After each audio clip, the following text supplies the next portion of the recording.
Bad Day for Death, a fable by Anthony Peake.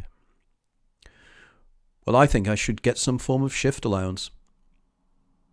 Thanatos looked hard at his brother. It had been a long day, and the messenger of death was not in the mood for his twins' moaning. After all, Hypnos continued, I spend most of my working hours in complete darkness. In that case, I should get an allowance for my unpleasant working conditions, Thanatos replied, smashing his hourglass down on the table. This disturbed a drunken group of giggling dryads over by the bar, who promptly stopped their raucous behaviour when they spotted the cowled figure in the corner. All you have to do is make humans sleep.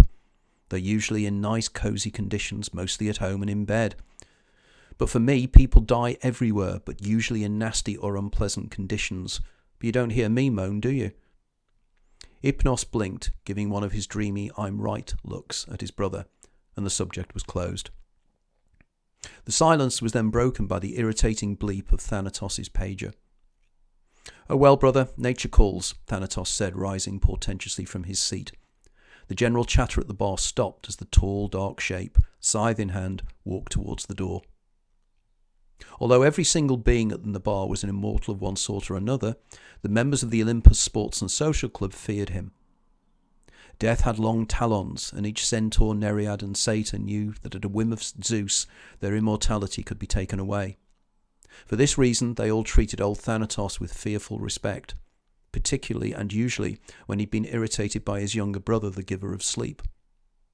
Although they felt a slight compassion for the mortal whose time on earth was about to end, they also were relieved that Thanatos was leaving for the night. With a rush of dank air behind him, the cowled figure swept across the floor and out of the door. I thought it had been a little dead in here tonight, a slightly inebriated dryad mumbled into her pina colada. Nervous laughter echoed her comment as the barman turned up the music. Zoe took a very deep breath. She felt the crisp autumnal air saturate her lungs with the very life force of London. However, this still failed to clear her mind. She was aware that she should have not agreed to that last gin and tonic, but Miles was very insistent.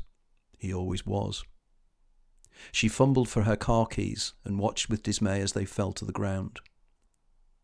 The driving home was not a good idea drifted into her brain, but then disappeared against the myriad of thoughts and memories clouding her mind.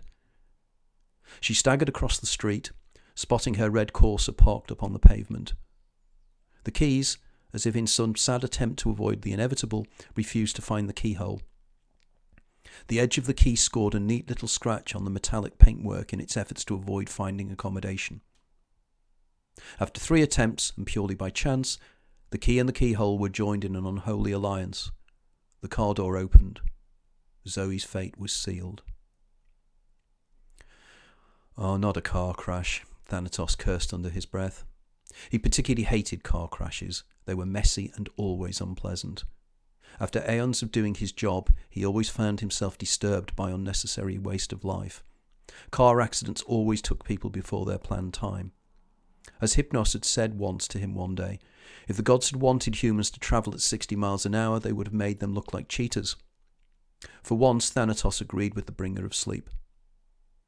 He glanced down at his pager. Through the twilight he could read the name Zoe Ferryman. And so a fate is sealed, he thought, as he folded his cloak around him and slipped into hyperspace. Even the engine was trying to stop the inevitable. Either that or Zoe, in her addled state, was having great difficulty in starting her car. At the 3rd attempt, the motor roared into life and into the road. She leaned forward and in doing so pressed down hard on the accelerator. The car picked up speed quickly. By the time Zoe had realised what was happening, it was too late. The front of the oncoming juggernaut was only feet in front of her bonnet and approaching with appalling speed. She had a split second to take in what was about to take place. She closed her eyes and awaited the unknown. The hyperspace portal closed and Thanatos stepped into reality. Glancing up, he heard the screech of tyres and the desperate hiss of air brakes. He had, as usual, arrived spot on time. Little was he to know that this time was the start of a new way, a new order. It was then that time changed everything. Forever. "Hi," the voice said. Thanatos turned round. Standing, or more accurately shimmering in front of him, was a being made of light. What's going on and who are you? Damon, came the reply. Thanatos thought quickly. The word meant something to him, something he had long forgotten. It then hit him with crashing suddenness. You're all back again? The bringer of death stuttered. But I thought that human consciousness had forgotten about you, trapping you forever inside their minds. Some people now know of our existence again. Thanatos was stunned, but at the same time pleased. He disliked his job, considering it to be an unfortunate necessity brought about by mankind forgetting the basics of their own nature. He liked human beings, and found it a great tragedy that they had lost their way. He could see a looming redundancy check followed by a pleasant retirement. How did they rediscover you? A book called Is There Life After Death? The Extraordinary Science of What Happens When We Die, written by an obscure author called Anthony Peake, is just about to be published. It introduces the world of humanity, a concept he calls cheating the ferryman. The young woman you are about to take is the first person to approach death after reading it. She is the editor of the book and works for Arcturus, the publishing house involved. Indeed, the reason she is in this unfortunate position is that she has been out celebrating the completion of the project. Thanatos looked round. All was quiet and quite literally still. Yes, time has almost stopped, the daemon said. The lorry and the car were within a few feet of each other. Frozen in anticipatory horror was Zoe looking out of the car window at an unfeeling and very solid-looking radiator. The car and the lorry were actually moving, but very, very slowly. Impact was going to be some time off yet. Time itself had dilated. You know what's going to happen now? The shimmering presence asked Thanatos. Of course I do, but it's more than my job's worth not to try. Thanatos moved towards the impending collision. Back in real time, the front of Zoe's car was within a metre of the front of the lorry. Impact was only fractions of seconds away. However, within Zoe's mind, time was also doing some very strange things. Her impending death had sobered her up quicker than any cure she had ever tried. Her mind was crystal clear, in fact so crystal clear that she could perceive things around her with a clarity she had never known before. It dawned on her why. Time itself was starting to slow down. It had taken no more than 5 seconds from her realizing that she was about to have a head-on collision to the point she was at. The strange thing was that in her mind the first second had taken exactly that, 1 second. But the second second had taken twice as long to pass. Her car had therefore travelled only half the distance it travelled in the previous second. The third second took twice as long as the second second, and the car travelled half the distance again. She suddenly found herself perceiving the world in smaller and smaller pieces of time. But to her, these pieces were taking the same time to be processed in her brain. Chemicals flashing between her neurons were somehow speeding up her metabolic rate to such an extent that time was slowing down exponentially. With the passing of each microsecond, she was getting closer and closer to the lorry and to her death, but each subsequent microsecond was taking twice as long to pass as the previous one. As her mind tried to understand what was taking place, she suddenly realized that she could recall everything she had ever done, seen, experienced, and read. It was as if for her the first time that she was using her full brain. This newfound ability allowed her to easily recall in total detail exactly what these events reminded her of. Of course, she said out aloud, it's Zeno's bisection paradox. With her ever-expanding timescale, she was able to recall with frightening clarity everything she had read. She could see the page in front of her of a philosophy book on infinity she had read many years ago. She saw the page in front of her describing Zeno's bisection paradox. She read, "This is the formulation of the bisection paradox of Zeno. Put the case of a man who walks 1 mile in 1 hour non-stop. Let him now walk only half a mile in half an hour, stopping for a protracted rest of 1/2 hour. Resuming his walk, he now walks 1/4 mile in 1/4 of an hour, and again pauses to rest, this time for 1/4 of an hour. Next he walks 1/8 of a mile in 1/8 of an hour and pauses to rest for 1/8 of an hour, etc. and ad infinitum. Following that schedule of intermittent motion, he may be expected to reach the terminus of his journey, having walked, on and off, a distance of 1 mile at the end of 2 hours. Here, then, we do, in fact, have an infinite succession of actual finite intervals. This third formulation may have been anticipated from Aristotle's own words describing Zeno's bisection paradox. Aristotle said, if you count the first half of what is left, and so on, you would have to count an infinite series of numbers before you get to the end of the journey, which is admitted to be impossible. For how can an infinite series, a series without an end, be understood as ever coming to an end? Exactly, Zoe thought. I'm trapped in an infinite series involving my own internal perception of time. It then dawned on her.